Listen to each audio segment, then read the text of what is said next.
لله وكفى وسلام على عباده الذين اصطفى أما بعد فأعوذ بالله من الشيطان الرجيم بسم الله الرحمن الرحيم والعافين عن الناس وعن أبي هريرة رضي الله تعالى عنه قال قال رسول الله صلى الله عليه وسلم ما نقصت صدقة من مال وما زاد الله عبدا بعفو إلا عزا وما تواضع أحد لله إلا رفعه الله أو كما قال رسول الله صلى الله عليه وسلم.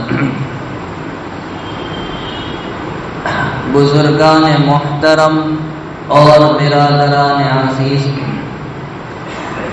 یہ حدیث شریف پچھلی مجلس میں بھی پڑھی گئی جو مسلم شریف کی 2588 نمبر کی روایت ہے، اور اس حدیث میں حضور اکرم سرکار دو عالم صلی اللہ تعالی علیہ وسلم نے 3 غلط فہمیوں کا علاج بتلایا ہے. انسان کی پہلی غلط فہمی یہ ہے کہ صدقہ دینے سے مال میں کمی ہو جائے گی. اللہ کے نبی علیہ السلام فرماتے ما نقصت صدقۃ من مال، کہ صدقہ دینے سے کسی کا مال گھٹتا اور کم ہوتا نہیں ہے. دوسری غلط فہمی انسان کی یہ ہے کہ معاف کرنے سے، عفو درگزر کرنے سے میرا مقام کم ہو جائے گا. اللہ کے نبی علیہ السلام فرماتے ہیں وَمَا زَادَ اللَّهُ عَبْدًا بِعَفْوٍ إِلَّا عِزًّا، کہ جو بندہ عفو درگزر سے کام لیتا ہے اللہ رب العالمین اس کی عزت میں اضافہ فرماتے ہیں. حدیث پاک میں عفو کا لفظ آیا ہے. عفو کے معنی معافی کے، درگزر کے، انتقام اور بدلہ نہ لینے کے، اور کسی کے ظلم کو، زیادتی کو برداشت کرنے کے آتے ہیں. اور شریعت کی اصطلاح میں عفو کہتے ہیں کہ کسی کے ظلم اور زیادتی کو بدلہ لینے کی قدرت کے باوجود بدلہ نہ لینا اور معاف کرنا یہ عفو کہلاتا ہے. یہ بات یاد رکھے کہ بدلہ لینے کی قدرت ہو پھر بدلہ نہ لے تو یہ عفو ہے. اگر بدلہ لینے کی قدرت ہی نہیں اور آدمی بدلہ نہ لے، اس کا نام عفو اور معاف کرنا، درگزر کرنا نہیں ہے. درگزر کرنا تو اس وقت ہوگا جب کہ آدمی میں انتقام کی، بدلہ لینے کی قدرت ہو. علماء نے عفو کے 2 درجے بیان کیے ہیں. عفو کا ایک ادنا درجہ ہے، ایک اعلیٰ درجہ ہے. ادنا درجہ یہ ہے کہ آدمی کسی کو زبان سے معاف کر دے چاہے نفس اور طبیعت اس کے لیے تیار نہ ہو. اور اعلیٰ درجہ یہ ہے کہ زبان کے ساتھ ساتھ دل سے بھی معاف کرے اور ہو سکے تو اس پر کچھ احسان کر دے. اس کو اعلیٰ درجہ قرار دیا گیا ہے. حضور پاک صلی اللہ تعالی علیہ وسلم کی تعلیمات کو دیکھا جائے آپ کے ارشادات کی روشنی میں اور آپ کے عمل کی روشنی میں تو پتہ چلے گا کہ عفو درگزر کی کیا اہمیت ہے. نبی کریم صلی اللہ تعالی علیہ وسلم ارشاد فرماتے ہیں ارحموا من فی الارض یرحمکم من فی السماء، تم زمین والوں پر رحم کیا کرو آسمان والی ذات تم پر رحم کرے گی۔ ایک روایت میں پیغمبر علیہ الصلاۃ والسلام فرماتے ہیں کہ جو شخص یہ چاہتا ہو کہ اس کے لیے جنت میں اونچے محلات بنائے جائیں اور اس کے درجات بلند کیے جائیں تو اس کو چاہیے کہ معاف کرنے کی صفت اپنے اندر اختیار کرے، پیدا کرے۔ نبی علیہ الصلاۃ والسلام کی نظر میں بہادر اور پہلوان کون ہیں؟ آقا علیہ السلام پوچھتے ہیں صحابہ سے کہ تم پہلوان کس کو سمجھتے ہو؟ اور پھر ارشاد فرما لیس الشدید بالسرعہ، بہادر، طاقتور اور پہلوان وہ نہیں جو غصے کے وقت کسی کو پچھاڑ دے، گرا دے، بلکہ فرمایا انما الشدید الذی یملک نفسہ عند الغضب، کہ اصل بہادر طاقتور وہ ہے جو غصے کے وقت نفس کو قابو میں رکھے، یعنی انتقام اور بدلہ نہ لے، وہ ہے اصل بہادر، وہ ہے اصل پہلوان۔ حضرت عبداللہ بن عمرو بن العاص رضی اللہ تعالی عنہما سے نبی کریم صلی اللہ تعالی علیہ وسلم کی وہ صفتیں پوچھی گئی جو تورات میں بیان کی گئی، تو حضرت عبداللہ بن عمرو بن العاص رضی اللہ تعالی عنہما نے فرمایا کہ تورات میں نبی کریم صلی اللہ علیہ وسلم کی یہ صفتیں اور یہ علامتیں بیان کی گئی کہ وہ نبی بد اخلاق اور بد زبان، بد مزاج نہیں ہوں گے، بازاروں میں شور مچانے والے نہیں ہوں گے، برائی کا بدلہ برائی سے لینے والے نہیں ہوں گے، بلکہ عفو و درگزر اور معافی کو لازم پکڑنے والے ہوں گے۔ حضرت موسیٰ علیہ السلام نے رب العالمین سے پوچھا پروردگار تیرے نزدیک سب سے مکرم، معزز اور محترم بندے کون ہیں؟ ارشاد فرمایا کہ جو معاف کرنے والے ہیں۔ خادم رسول حضرت انس بن مالک رضی اللہ تعالی عنہ سے مروی ہے حضور پاک صلی اللہ تعالی علیہ وسلم نے ارشاد فرمایا کہ قیامت کے دن جب حساب و کتاب کے لیے سارے بندے جمع ہوں گے، اولین و آخرین کا مجمع ہوگا، تو اللہ رب العالمین کی جانب سے ایک منادی پکارنے والا کھڑا ہو جائے گا اور وہ یہ آواز لگائے گا، ندا دے گا، کہاں ہیں وہ بندے جن کا اجر اللہ کے ذمے ہے؟ وہ کھڑے ہو جائیں اور بلا حساب جنت میں داخل ہو جائیں۔ کوئی کھڑا نہیں ہوگا۔ پھر اعلان ہوگا کہاں ہیں وہ بندے جن کا اجر اللہ کے ذمے ہے؟ وہ کھڑے ہو جائے اور جنت میں چلے جائے۔ پوچھا جائے گا کون سے بندے، کن کا اجر اللہ کے ذمے ہے؟ تو جواب ملے گا فرشتے کی جانب سے کہ وہ بندے جو معافی کو لازم پکڑتے تھے وہ کھڑے ہو جائے۔ چنانچہ ایسے بندے کھڑے ہوں گے اور بلا حساب و کتاب جنت میں چلے جائیں گے۔ یہ ساری روایتیں بتلا رہی ہیں اس بات کو کہ شریعت کی نظر میں عفو و درگزر کی، معافی کی کیا اہمیت ہے۔ قرآن کریم میں بھی یہی فرمایا والعافین عن الناس۔ اللہ تعالیٰ نے متقین کی صفات بیان کی اور فرمایا کہ متقی وہ ہے، پرہیزگار وہ ہے جو لوگوں کو معاف کرنے والے ہیں۔ سیدنا امام زین العابدین رحمہ اللہ تعالی ایک مرتبہ وضو کر رہے تھے، ان کی خادمہ، ان کی باندی وضو کا لوٹا لیے آپ کو وضو کروا رہی تھی، اتفاق سے وہ برتن اس کے ہاتھ سے گر گیا اور آپ کے سارے کپڑے تر ہو گئے۔ ایسے موقع پر غصہ آنا اور مزاج بدلنا ایک فطری بات ہے۔ باندی نے جب یہ دیکھا کہ مزاج بدل رہا ہے تو فوراً یہ جملہ پڑھا والعافین والکاظمین الغیظ، کہ غصے کو پی جانے والے، فوراً غصہ سرد ہو گیا۔ تو اس نے موقع دیکھ کر اگلا جملہ بھی کہا والعافین عن الناس، کہ متقی وہ ہے جو لوگوں کو معاف کرتے ہیں۔ آپ نے فرمایا جا میں نے تجھے معاف کیا۔ اس نے موقع دیکھ کر اگلا جملہ بھی پڑھا واللہ یحب المحسنین، اور اللہ تعالیٰ احسان کرنے والوں کو پسند کرتے ہیں۔ نظر جھکائی، فرمایا جا میں نے تجھے آزاد کر دیا۔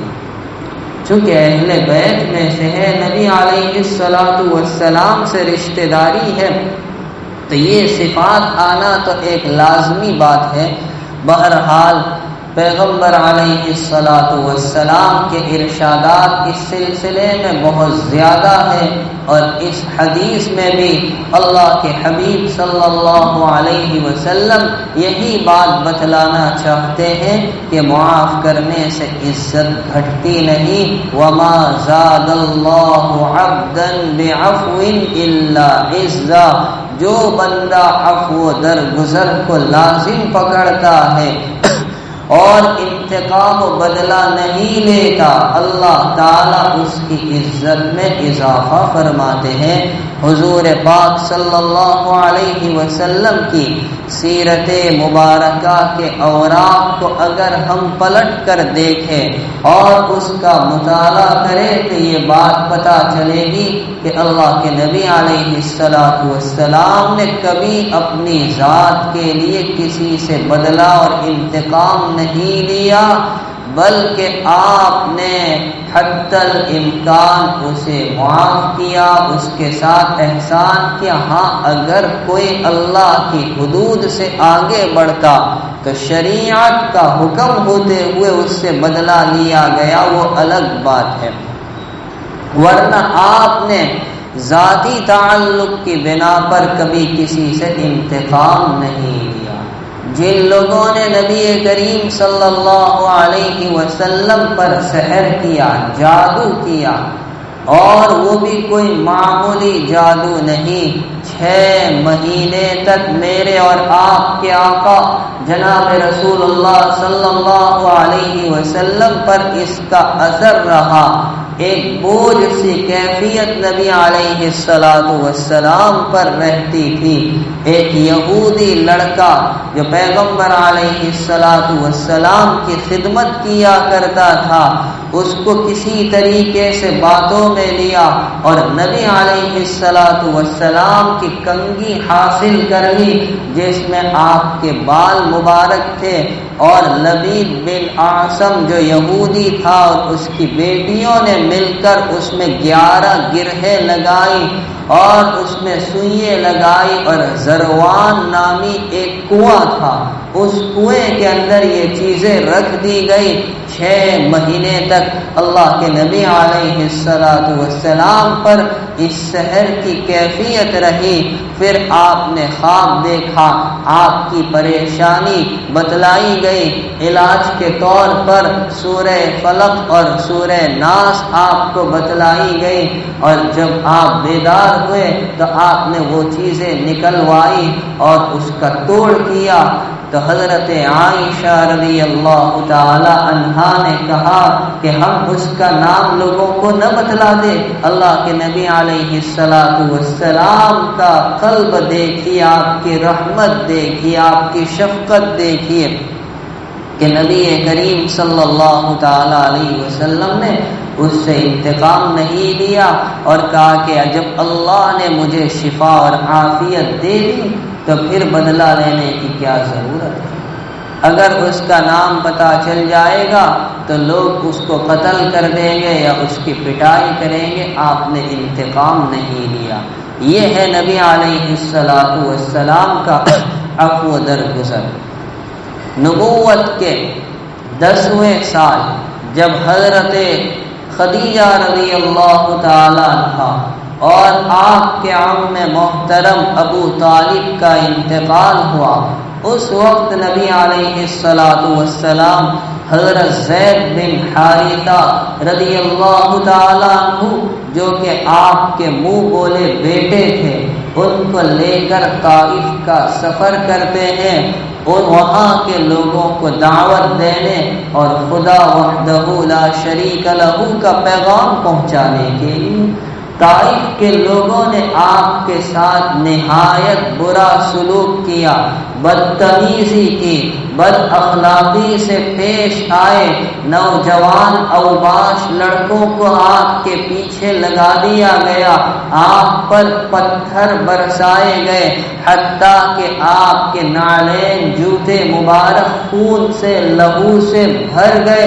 نبی علیہ السلام ایک عمل لینے کے لیے ایک باغ میں جو عتبہ اور شیبہ کا تھا وہاں پناہ لیتے ہیں، تو فرشتے آپ کے پاس آتے جس کے قبضے میں پہاڑوں کا نظام ہے، ملک الجبال، اور عرض کرتے ہیں یہ دونوں پہاڑ جن کے بیچ میں یہ بستی آباد ہے ان کو ملا دیا جائے تاکہ ان کا ریزہ ریزہ ہو جائے، انہوں نے آپ کے ساتھ ایسا برا سلوک کیا۔ نبی علیہ السلام فرماتے مجھے رحمت بنا کر بھیجا گیا، مجھے زحمت اور تکلیف بنا کر بھیجا نہیں گیا، یہ نہیں تو ان کی نسلیں ایمان لائے گی۔ اور فتح مکہ کے بعد ایسا ہی ہوا کہ یہ لوگ داخل اسلام ہوئے۔ یہ ہے نبی کریم صلی اللہ علیہ وسلم کا عفو و درگزر۔ غزوہ احد کے موقع پر جب جنگ شباب پر تھی اور نبی کریم صلی اللہ علیہ وسلم مشرکین کے نرغے میں پھنستے ہیں، ایک بدبخت نے آپ کے چہرے کی جانب پتھر مار دیا، آپ کے چہرے سے خون نکلنے لگا۔ حضرت ابو سعید خدری رضی اللہ عنہ کے والد مالک ابن سنان نے یہ منظر دیکھا تو دوڑے ہوئے آئے اور اس خون کو چوس لیا۔ فرمایا مالک خدا کی قسم جس کے جسم میں میرا خون سرایت کر رہا ہوگا جہنم کی آگ اس کو نہیں چھو سکے گی۔ الغرض نبی علیہ السلام پر بھی حملے ہوئے، یہاں تک کہ لوہے کی جو ٹوپی آپ نے پہن رکھی تھی جس کو خود کہا جاتا ہے، اس کی کڑی آپ کے رخسار میں پیوست ہو گئی، آپ کے اگلے دانت مبارک شہید ہو گئے، بار بار آپ پر غشی کی کیفیت طاری ہو جاتی ہے، بے ہوشی پیدا ہو رہی ہے۔ صحابہ کرام جمع ہوتے ہیں، عرض کرتے پیارے آقا آپ ان لوگوں کے لیے بد دعا کر دیجیے۔ نبی علیہ السلام کے ہاتھ اٹھ جاتے ہیں، صحابہ خوش ہوتے یہ سمجھتے کہ اب ان کا بیڑا غرق۔ آقا کیا فرماتے؟ اللہم اغفر لقومی فإنہم لا يعلمون، اے اللہ میری قوم کو بخش دے، انہیں معاف کر دے، یہ میرے مقام اور مرتبے کو جانتے نہیں اس لیے میرے مقابلے پر آئے ہیں۔ ایک لمحے میں آپ نے ان کو معاف کر دیا، یہاں تک کہ گوشت میں زہر ملا کر پیش کرنے والی زینب بنت حارث نامی یہودیہ سے بھی نبی علیہ السلام نے انتقام نہیں لیا۔ اور فتح مکہ کا موقع ہے، جب مدینہ منورہ سے نکل رہے ہیں تو نبی کریم صلی اللہ علیہ وسلم کے جو بڑے ابا ہیں حارث، ان کے بیٹے کا نام ابو سفیان ہے، یہ ابو سفیان اور ہے، اور حضرت امیر معاویہ کے والد ابو سفیان وہ اور ہے۔ تو یہ ابو سفیان ابن الحارث جو نبی علیہ السلام کے چچا زاد بھائی ہیں، اور نہ صرف چچازاد بھائی بلکہ آپ کے دودھ شریک بھائی بھی ہیں اور قریب آپ کے ہم عمر ہے۔ نبی علیہ السلام سے ان کی گہری دوستی تھی اور لمبے زمانے تک دوستی رہی، اور جب نبی علیہ السلام نبوت و رسالت کا اعلان کرتے ہیں تو اچانک یہ دوستی دشمنی میں بدل جاتی ہے۔ اب ابو سفیان کے دل میں نبی علیہ السلام کی محبت کے بجائے عداوت اور نفرت پیدا ہو جاتی ہے، اور وہ آقا کو ستانے میں، پریشان کرنے میں، تکلیف اور ایذا پہنچانے میں کوئی کمی اور کوتاہی نہیں کرتے۔ عداوت و نفرتوں کا یہ سلسلہ 1-2 سال 1-2 مہینے نہیں بلکہ 20 سال تک چلا ہے۔ 40 سال کی عمر میں جب نبوت ملی تھی، 13 سال مکی زندگی کے اور 8ویں سال فتح مکہ کا واقعہ پیش آیا ہے۔ اچانک ہمارے اور آپ کے اعتبار سے اچانک اور اتفاقاً، لیکن رب العالمین کا کوئی امر اتفاقی نہیں، اس نے تقدیر میں سب کچھ لکھ کر رکھ دیا ہے۔ کائنات کی تخلیق سے برسوا برس پہلے اب ابو سفیان کے دل میں ایمان کی شمع کچھ روشن ہوتی نظر آتی ہے۔ وہ مکہ سے نکل کر مدینہ کا رخ کرتے ہیں اور نبی علیہ السلام اپنے قافلے کو لے کر مدینہ سے مکہ، فتح مکہ کا سفر اس کے ارادے سے نکلے ہیں۔ ایک جگہ دونوں کی ملاقات ہو جاتی ہے۔ ابو سفیان آپ کے پاس آتے ہیں، معافی چاہتے ہیں، آقا چہرہ پھیر لیتے، چونکہ ان کی عداوتیں کوئی معمولی نہیں۔ 20 سال تک نبی علیہ السلام نے ان کی عداوتوں کو برداشت کیا، ان کی طرف سے پیش آنے والی ایذا اور تکالیف کو برداشت کیا، سہا۔ تو نبی علیہ السلام چہرہ پھیر لیتے، وہ دوسری طرف سے آتے ہیں تو آپ چہرہ پھیر لیتے ہیں۔ ام سلمہ رضی اللہ عنہا سفر میں ساتھ تھی، وہ درخواست کرتی ہے ان کی بات تو سن لیجئے اور انہیں معاف کر دیجئے، ہو سکتا ہے کچھ فائدہ ہو جائے۔ اللہ کے نبی علیہ السلام ان کو بٹھاتے ہیں اور ایک ہی لمحے میں 20 سال کی عداوتوں پر معافی کا قلم پھیر دیتے ہیں۔ بتائیے اس سے بڑھ کر اور کوئی ثبوت اور مثال دی جا سکتی ہے عفو درگزر کی؟ یہ تو ابھی شروعات ہوئی۔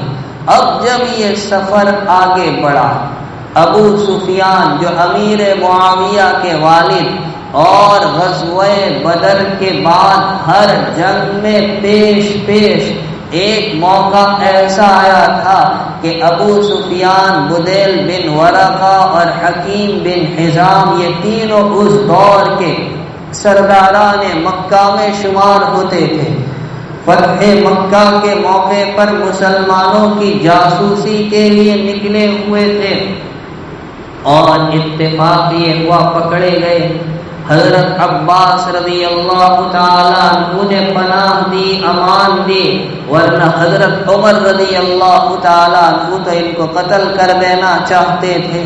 حضرت عباس کی سفارش پر نبی علیہ السلام نے ان کو قتل ہونے نہیں دیا۔ اب میرے آقا کی فیاضی دیکھیے، آپ کی دریا دلی دیکھیے، آپ کی رحمت اور آپ کی وسعت شان دیکھیے۔ آپ نے نہ صرف ابو سفیان کو معاف کیا بلکہ انہیں ایک سند اور ایک اعزاز بھی دے دیا اور فرمایا من دخل دار ابی سفیان فهو آمن، کہ جو ابو سفیان کے گھر میں چلا گیا اسے بھی امن۔ یہ ہے آپ علیہ السلام کا عفو درگزر۔ لوگوں نے سوچا کہا ابو سفیان کا گھر اتنا بڑا کہاں سے، یہ سارے لوگ کہاں سے آئیں گے؟ تو آپ نے فرمایا من دخل الحرام فهو آمن، جو حرم میں چلا گیا اسے بھی امن۔ اس زمانے کا حرم کوئی بہت بڑا نہیں تھا، بیت اللہ شریف، تو کہا وہ بھی اتنا بڑا کہاں ہے؟ تو آپ نے فرمایا من اغلق بابہ فہو آمن، جو اپنے گھر کا دروازہ بند کر لے اسے بھی امن۔ اور جب نبی علیہ السلام رمضان المبارک سن ہجری 8 میں فاتحانہ انداز میں اس مکہ مکرمہ میں داخل ہوئے جہاں سے 8 سال پہلے آپ کو ہجرت پر مجبور کیا گیا تھا، آپ کو اپنا وطن عزیز چھوڑنا پڑا تھا، مشرکین نے آپ کو اور آپ کے اصحاب کو اور آپ کے اہل بیت کو ستانے میں، ایذا پہنچانے میں کوئی کمی کوتاہی سے کام نہیں لیا تھا، لیکن آج جب نبی علیہ السلام داخل ہو رہے ہیں تو فاخرانہ اور اکڑ کے انداز میں نہیں بلکہ عاجزانہ تواضع کے ساتھ سواری پر آپ بیٹھے ہیں، اور کسر نفسی اور عاجزی کا عالم یہ ہے کہ آپ کا سر سواری سے لگا جا رہا ہے۔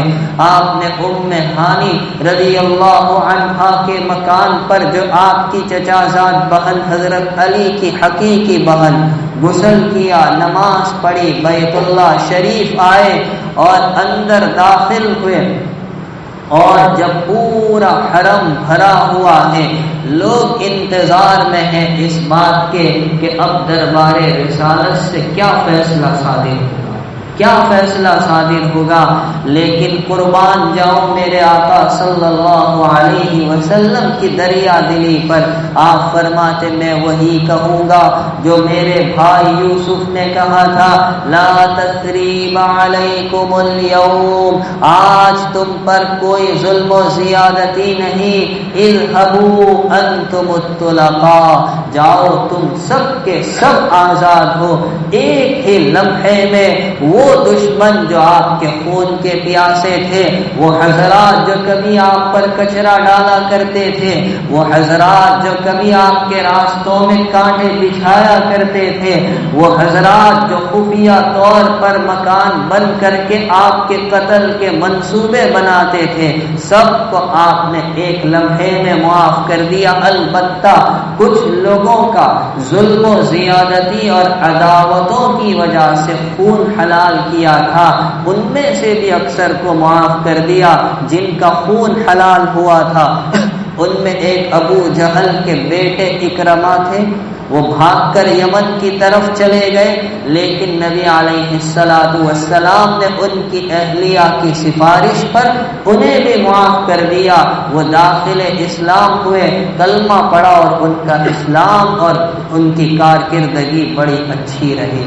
اور وحشی بن حرب، ان کو کیسے فراموش کیا جا سکتا ہے، جنہوں نے نبی علیہ السلام کے عم محترم حضرت حمزہ رضی اللہ عنہ کو بڑی بے دردی سے قتل کیا تھا، نہ صرف قتل کیا بلکہ لاش تک بگاڑی تھی، ان کی ناک کاٹ لی گئی، ان کے کان کاٹ لیے گئے، چہرہ بگاڑ دیا گیا، مطلع کر دیا گیا۔ نبی علیہ السلام کے سامنے جب وہ آئے اور کلمہ پڑھتے، آقا علیہ السلام نے ان کا اسلام بھی قبول کر لیا، انہیں بھی معاف کیا، اور اسی پر بس نہیں، وہ کلیجہ چبانے والی ہندا، اس کا خون بھی حلال ہوا تھا، ابو سفیان کی بیوی ہے ہندا، لیکن نبی علیہ السلام کے پاس آتی ہے اور خود کہتی ہے کہ جب تک میں ایمان نہیں لائی تھی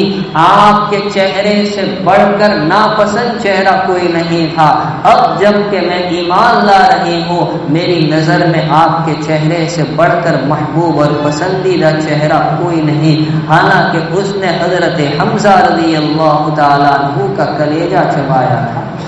لیکن اللہ کے نبی علیہ السلام نے اسے بھی معاف کر دیا۔ ایک سوال ہوتا ہے جو علامہ ابن جوزی رحمۃ اللہ علیہ نے یہاں بیان کیا ہے، نبی علیہ السلام کے بڑے بڑے دشمن تھے، کسی کو ہدایت نہیں ملی، نہ ابو جہل کو، نہ ابو لہب کو، نہ عتبہ کو، نہ شیبہ کو، نہ ولید بن مغیرہ کو، نہ عاص بن وائل کو، نہ عقبہ بن ابی معیط کو۔ ان دشمنوں میں ایک بڑی دشمن ہندا بھی تو تھی، اس کو کیسے ہدایت مل گئی؟ وجہ کیا ہے؟ جبکہ اس کا کارنامہ تو اتنا بڑا کہ اس نے آقا کے چچا کا کلیجہ چبایا۔ علامہ ابن جوزی خود جواب دیتے ہیں، چونکہ اس نے خاندان نبوت کے ایک نیک آدمی کا کلیجہ چبایا، اس میں خون تھا، وہ خون ہندا کے پیٹ میں گیا۔ رحمت الہی کو یہ گوارا نہیں ہوا کہ جس کے پیٹ میں اور جس کے جسم میں خاندان نبوت کے ایک معزز آدمی کا خون ہو اور اس کو جہنم میں ڈالا جائے۔ اللہ نے اپنی رحمت سے اس کو ہدایت سے نوازا۔ اس واقعے کو بیان کر کے ابن جوزی رحمت اللہ علیہ لکھتے ہیں کہ خون تو ایک ناپاک چیز ہے، جب وہ اندر گئی اور اس نے ہدایت کا راستہ آسان کیا تو اللہ کے کلام سے بڑھ کر پاک چیز کون سی ہو سکتی ہے؟ جس کے سینے میں اللہ کا پاک کلام آ گیا، کیا وہ جہنم میں جا سکتا ہے؟ بہرحال نبی علیہ السلام یہاں یہ فرما رہے ہیں کہ جو عفو درگزر سے کام لیتا ہے اللہ اس کی عزت کو بڑھاتے ہیں۔ حدیث پاک میں تیسری بات کون سی؟ انشاءاللہ اس کی وضاحت اگلی مجلس میں۔ اللہ تعالی ہم سب کو عمل کی توفیق عطا فرمائے، آمین۔ وآخر دعوانا الحمدللہ۔